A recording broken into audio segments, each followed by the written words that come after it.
I have decided to change it up a bit for this week's installment and only show the things that have had big changes, due in large part to most everything looking the exact same as last week. Do try to stick it through to the end though, for a fun music video. This week we start off with Kitty eating dog food. Apparently it has gotten that bad for her. The pea plants are locked in a race to the top of the trellis.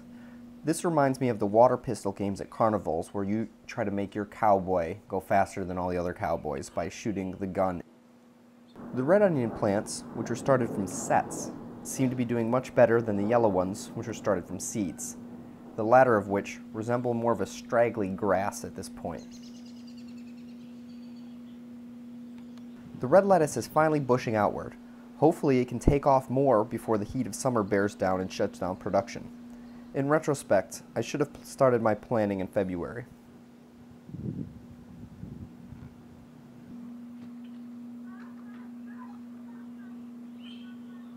There's a strange and most foul plot afoot in my spinach. These tiny little ants have converted the planter into a six-legged creature superhighway. Their intent is unknown as they simply exit the other end.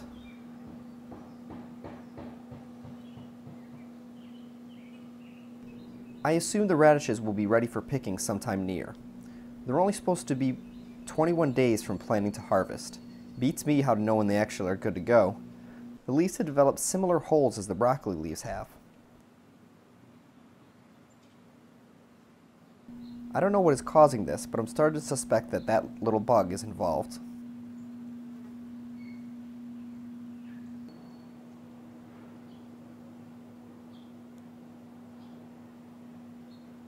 And just in case you needed a closer look, while I show off my depth of field skills.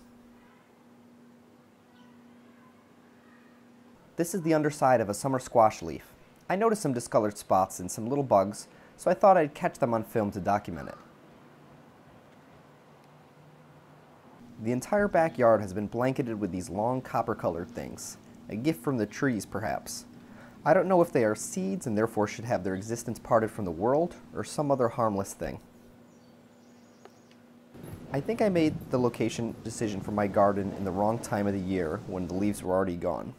I did my best to cut down branches that were perceived shade threats, but didn't account for these monsters.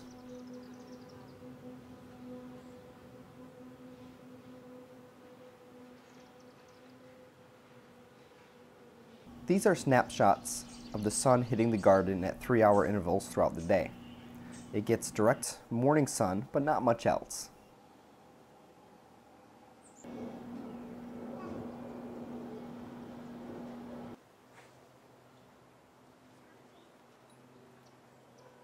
The little citrus plant is producing more and more flowers every week.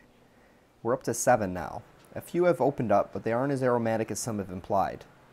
I could probably look up what dwarf mandarin and lime tree flowers look like and solve the mystery now, but where's the fun in that? Now I leave you with this.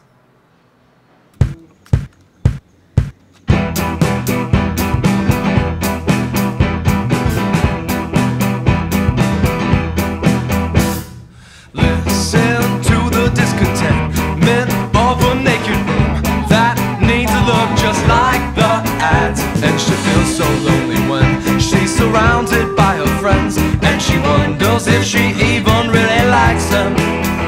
But the quiet of her phone, yet another night alone, can be drowned out by the constant television. She can feel the silent sting of the absence of a ring.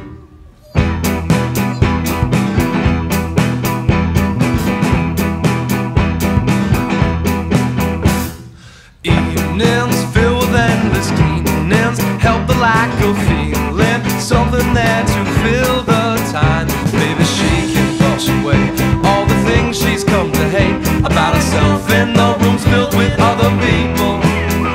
Room is polished to a glow, but without someone to show, the emptiness of the bed gets harder to handle. She's so miserable, she thinks she needs someone